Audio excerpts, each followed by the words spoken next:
Alrighty, hey guys, FunnyGuyTimmy here. Still not feeling amazing, so I obviously can't do voiceover today because my voice is just ruined. I thought it was because I had done a whole bunch of yelling without giving myself a significant break, but normally when I do a lot of like yelling, do a lot of action screams and stuff like that, it normally only lasts for like 2 days or like a day and a half. But today, my Adam's apple was basically swollen, and it's a lot of coughing and coughing up stuff. So clearly it's more than that. So I think it was probably like the flu or some kind of cold or something like that. There was some people that I know that got sick as well, and they said it was very similar. So that's probably what happened. So anyway, so since I can't do voiceover, I'm here in my living room, aka my bedroom. That's where I sleep, because it's a small efficiency. There's not a lot of room. So, but this is my old computer at a desk, an old desk, and this is my old computer that I basically put back together after I assembled the other one. And I have my audio box, my Presonus audio box right there, and this is, of course, the Audio-Technica 87.5R. Now, because it is a shotgun mic, you're probably not hearing a lot of room noise, and because I'm also talking to it relatively closely, you're not hearing a lot of room noise. So if you need a voiceover option, and you don't have any, because none of these walls are treated, just sharp echoes everywhere. But because I have the volume relatively low and I'm relatively close to the microphone and I'm not yelling and I'm not screaming, this would be more than suitable for doing like commercial or narration, any kind of quiet voiceover. But we're not talking about voiceover today. Today we're actually talking about script writing. We're talking about screenplay writing. And here I have in front of me, now this is just a fan project. As a writer, which I'm not a professional writer, let me just put that out there. I write more as a hobby. It's something that I'm trying to get more into. I hope to one day get into a more professional level of writing, but right now it's just mostly just fun. And this is, after watching The Last Jedi, I wanted to kind of write my own filler story. I wanted to, take everything that we know from the original trilogy, take everything that we know in the Force Awakens and The Last Jedi, and try to answer some of the questions that a lot of people had. And so this was my attempt at doing that.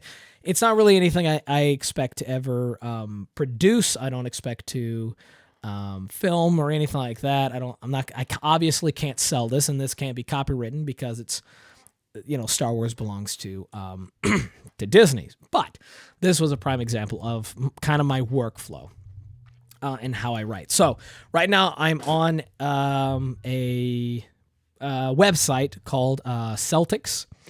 Link to it will be in the description.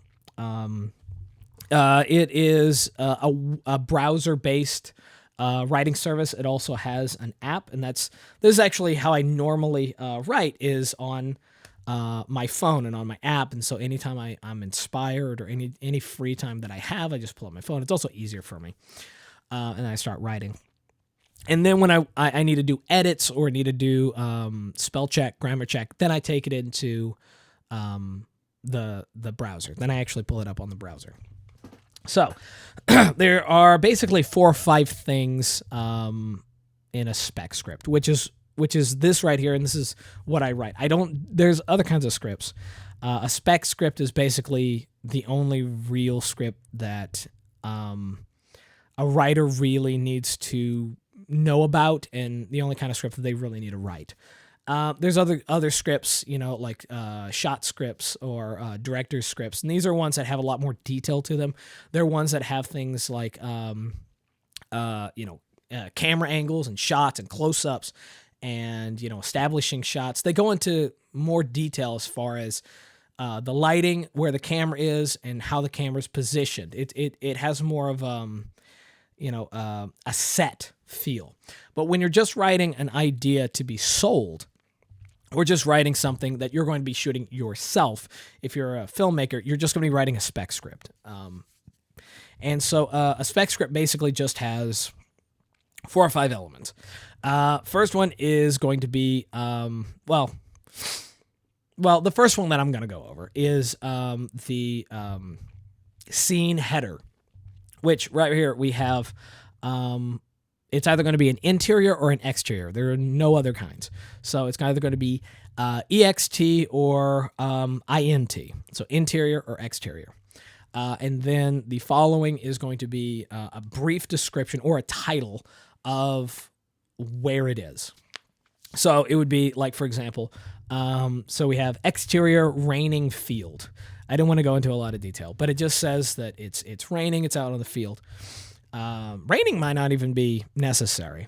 You could just do open field. And then after that, you're going to establish what time of day.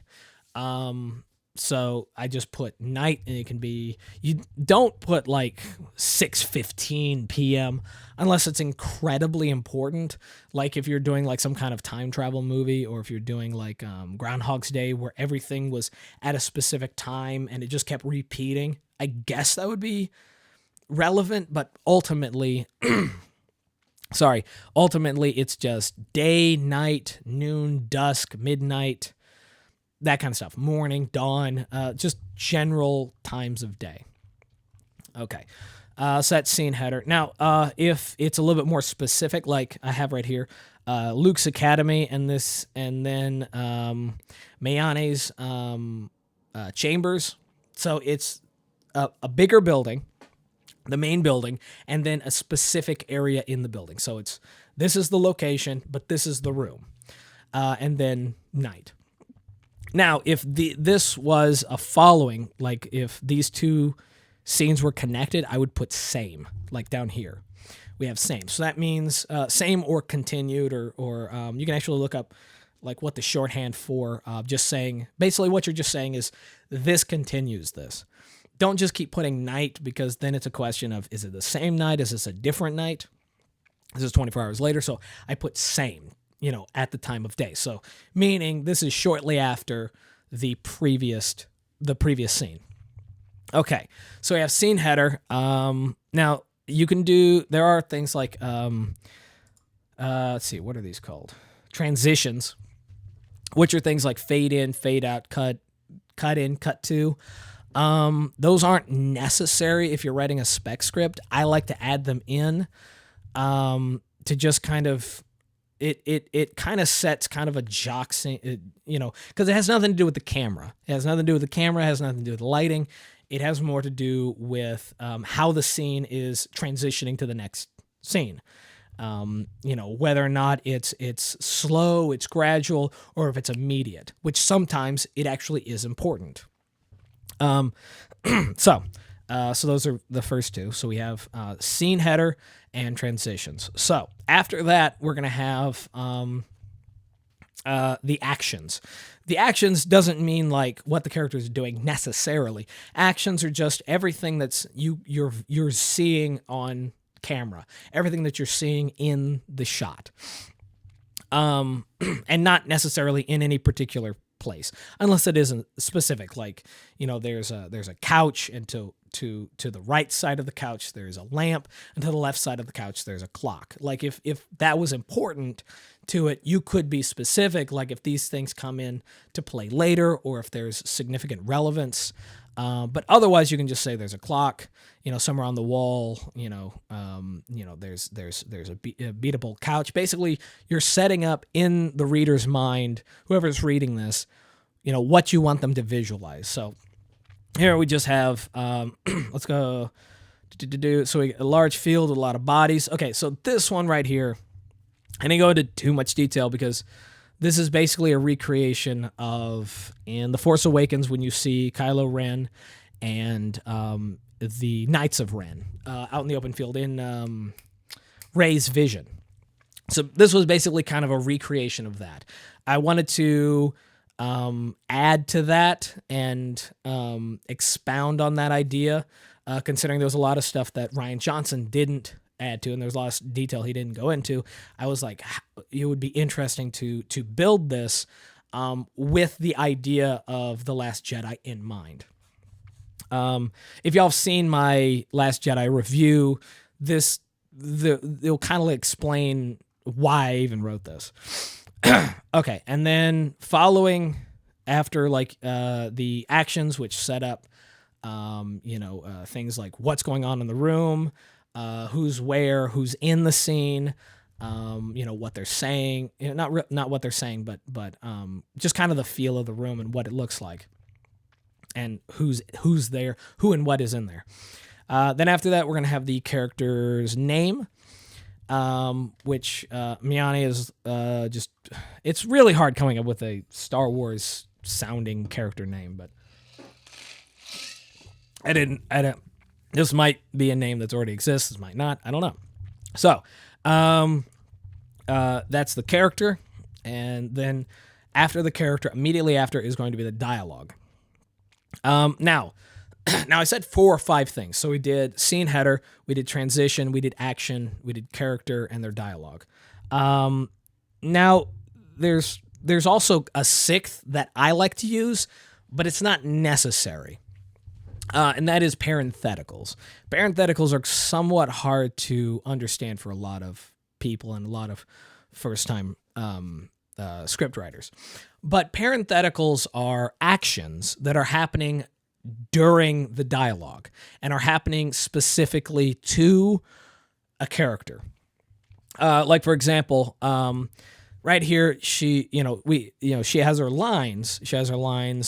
She's screaming, she's yelling, but I also wanted to establish that she's upset. So I put crying and yelling to help further the image of what's going on. So this is happening while she's saying it. Now, you could put it in an action just before the character's dialogue, but when it comes to like something really short and specific to the character, I put them in parentheticals.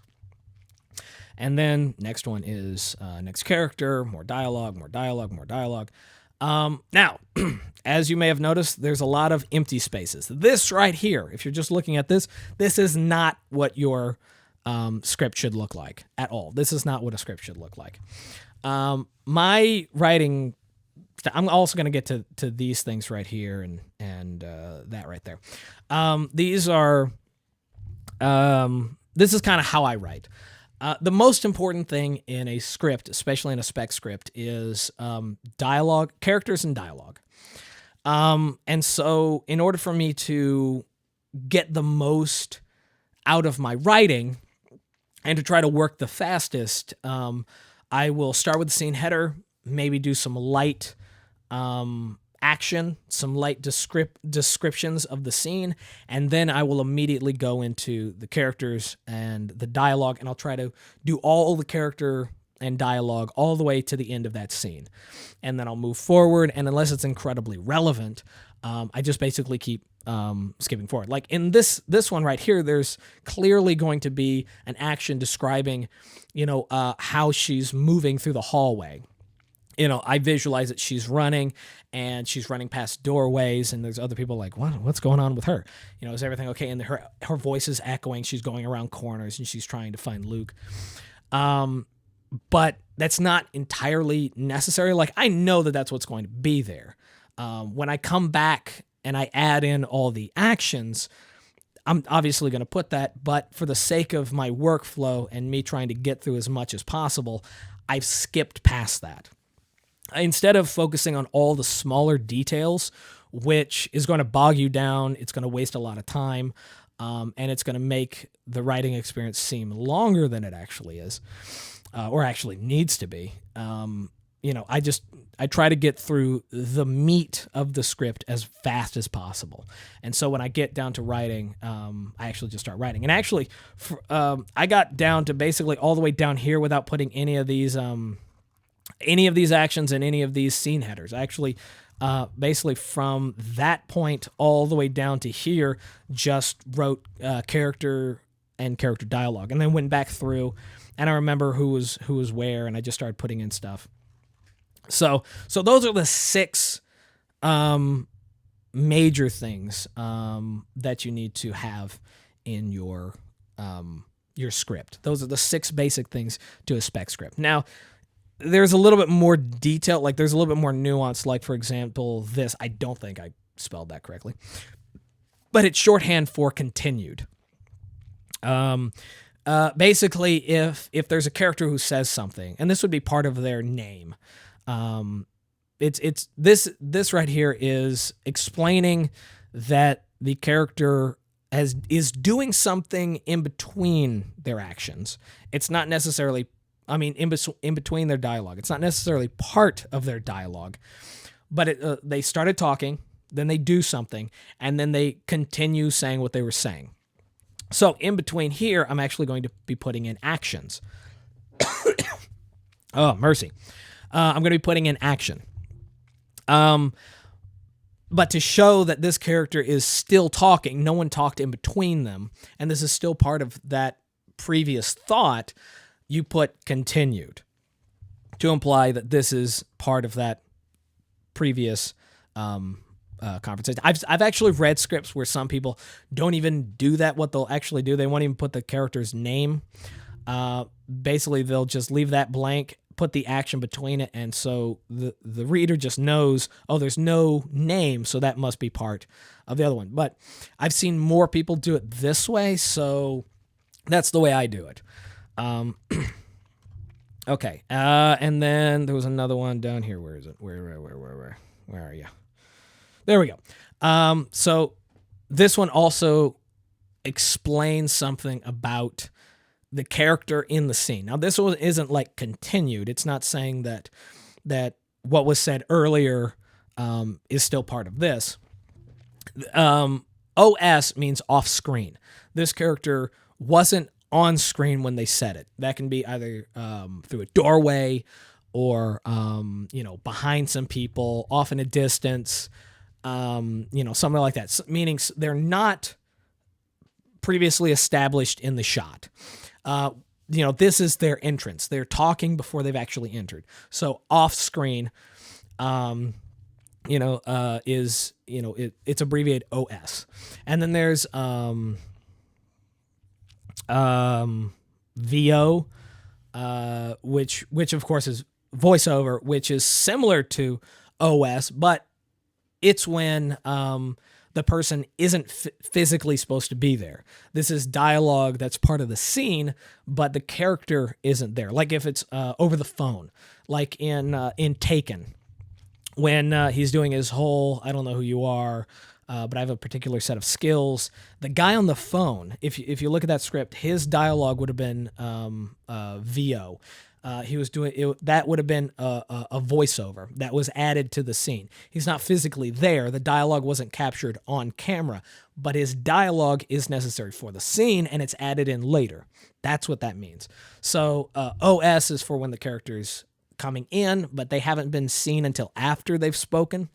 And then VO is they're not on camera and won't be on camera, but their dialogue is added in. And that can be, even if it's like in like horror stories or horror movies, when there's like whispering at children or there's like, voices saying, "Get out," and stuff like that. A lot of that will be put in script as VO. They're not actually there. It's dialogue that's edited, put in to the scene later, but it's still something that the character is supposed to be reacting to, so therefore it's in the script. So there's that, and that hopefully explains that. Now, I have also seen people do continued down here. I think I said that earlier, instead of same, but I put same. Probably there's probably going to be some writer out there, somebody who teaches writing is going to look at all of this and be like, "You are dead wrong." Okay, now there is another thing. Now, again, I've already gone over the 6 basic. A lot of the rest of these are going to be a little bit more nuanced and not always used in most scripts. Most student films, most independent films that I've read don't have things like off screen or VO or intercut. This is one that I love to use now. I love setting up, scenes, and then changing back and forth between the characters. It's actually something that I really like. I like the idea of intercutting between characters. So basically what it is earlier, I've established where all the characters are. So I have, all these characters here. I have, these characters here. I have all these characters here. And this is all the same day. This is dusk, and these are all the same. So they're all the same, but they're all in different locations. Two of them are exterior, one of them is interior, and they're all in different locations. They're not together. And so when I want to go back to the characters, what I'll do is I'll put intercut to, and then that character. So I've already set up where the character is. I've already set up his scene and his environment and what he was doing. And now I can just cut back between them, and I don't have to write the whole description of the interior, exterior, same day. I don't need to write all of what the scene looks like anymore. I've already established all that earlier, and so now I can just cut back to the character. And there would be actions in between here, that would say what the character is doing and all that kind of stuff. So that's that. Yeah, so now let's talk about Celtx, the program itself. So again, it's a web-based, this is really hurting me. It's a web-based browser system. And it has a lot of really basic functions, has a lot of really basic settings or tools rather. And so when you go in, I don't know, I can't really see it. Oh, here we go.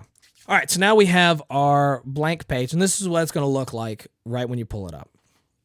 And the first thing it's going to set up for you is a scene header.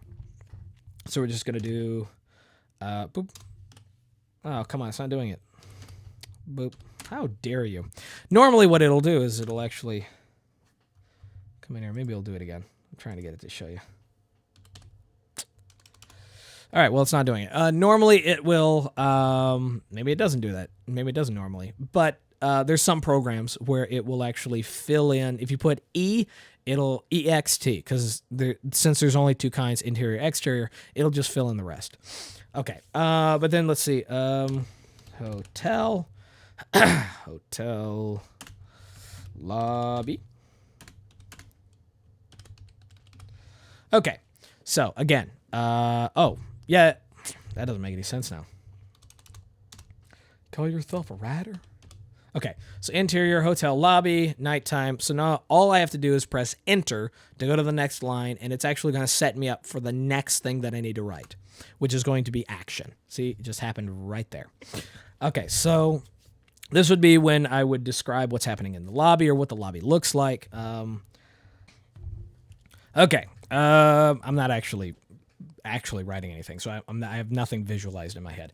Okay, so after we write scene header, and then we have kind of a description, and all I wrote, and please be a little bit more specific, but all I wrote was cold, dark, and silent reception area. So basically, it's a hotel.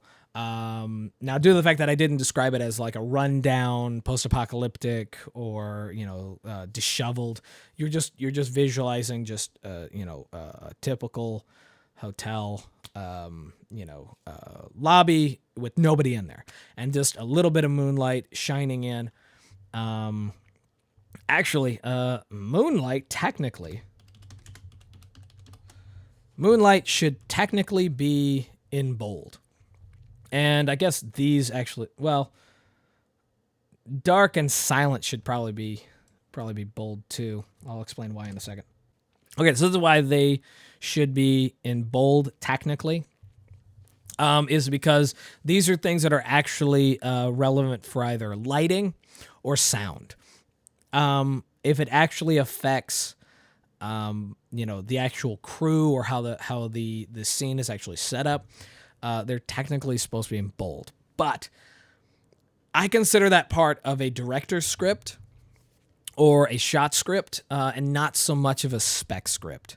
As far as I'm concerned, just get the idea on paper, and then, when it's time to actually shoot, if someone actually gets it to shoot and it goes through the rewriting phase, because it will inevitably go through a rewriting phase, then those things that become relevant will be put in bold. So technically they should be, But as far as a spec script, I don't think that it's necessary. Now, again, because of this program is really cool, all we have to do is push enter, and it'll take me to the next thing I need to do, which is going to be another action line,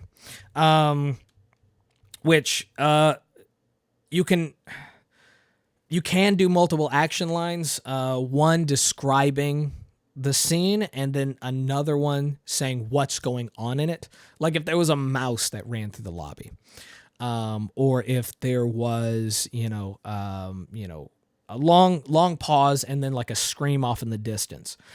So first you're describing what the set and the scene looks like, and then you could be describing something that happens in it. And that would be that. But we're not going to do that. We're just going to skip past, and we're going to go to character.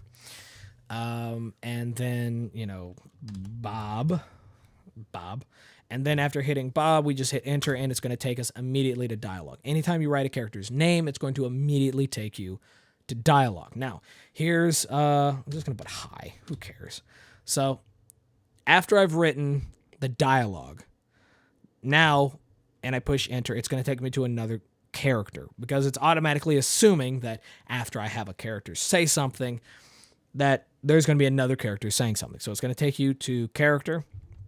And because we've already written Bob in, if I want Bob again, all I have to do is push B, and again, it automatically assumes what I want to do, and it already has Bob saved. Every time you write a character's name, it has it saved. So you don't have to remember how to spell or write that character's name. Just write it once, and then every time that you do that, it will remember. Now, let's say that I do that. I do another off screen, and then I hit enter, and I put hi again because we're lazy, and I go back to Bob, and I hit B. Now it has more options. Now, even though it's still Bob, we now have the options of everything that associates with Bob. Every character title that I've put in, it saves every single one of them. And then you just keep going from there. And again, my suggestion is get through the dialogue as fast as possible. As far as writer's block and how to get inspired, how to outline a story, how to get it sold, how to get noticed, I have no idea. I have no clue. Everything that I've written thus far has all been for me. A lot of this has just been, it was kind of a hobby, really. I think I was just wasting time. I had seen, people writing scripts, and, I was on a bus one time, and I didn't have internet, so I just downloaded the app and then just started writing. Like, it was too bumpy to draw, I couldn't really get any sleep, so I just started writing, and the first thing that I ever wrote ended up being, I think it was a 65-page script, which is horrible, absolutely horrible, a piece of tripe. I don't know if tripe's a word, but it was absolutely dreadful. And then I wrote a continuation to that, which ended up being, I think, like a 70-page script. So it kept, I think the first one was like 60, and this one, and then the next one was 70. And I got a little bit better at it. I continued a lot of the characters and continued the story. It was basically, it was done episodically. It was supposed to be 2 episodes. And then, so I got better at it, and then I started writing the third one. And by the time I got through, like, the majority through the third one, I was like, I think I got this. I think I understand now. And I just watched a whole bunch of videos from a whole bunch of people on how to write spec scripts, how to get into the industry, all the mistakes to make, cliches and stuff like that. And I just kept listening to those over and over again and watching those videos as much as possible, and then practicing by writing scripts that no one's ever going to see. I've only let a few people actually read them. I have no intention on releasing. Most of the stuff that I write is either just going to be for me, or it's stuff that I have no intention on anyone actually doing. I think I've actually only written four scripts intended for other people. A few of them have been shot, but most of them, this is mostly just a hobby. So anyway, this is kind of my basics, how to write a spec script, how to get into it. Again, there are better people who know how to write than me, way better people. my suggestion is going and finding a movie that you really like, whether it's Casablanca or Citizen Kane or Star Wars or anything from Quentin Tarantino, whatever your favorite movie is, and then go online and try to find the script, because after the movie's been out for a long time, the script will hit online. There's tons of websites where you can just go find the script and read through it and look for all of these things. See how they use them. Read how they set up their story. Read how they set up their characters, their dialogue, and all that kind of stuff. Just kind of go through it and get the idea. Because that's what I did. I had read lots of scripts that had been handed to me as an actor, as a voice actor. I'd read tons of those, and I had even looked up some of my favorite movies and went through some of my favorite scenes and doing that. And then just go online. Just Google how to write a script, or you can go on YouTube. There's tons of people that offer really good how-tos and advice and how to use these programs. Celtx will be down in the description. If you guys have any questions, don't forget to rate, comment, and subscribe. Leave those questions, by the way, down below. If there's anything specific that you would like to know, any specific questions you'd like to ask, and maybe one of these days I might have someone who writes better than I do on here and might do kind of an interview and answer some of these questions. So anyway, thank you guys for watching, and catch you later. Peace.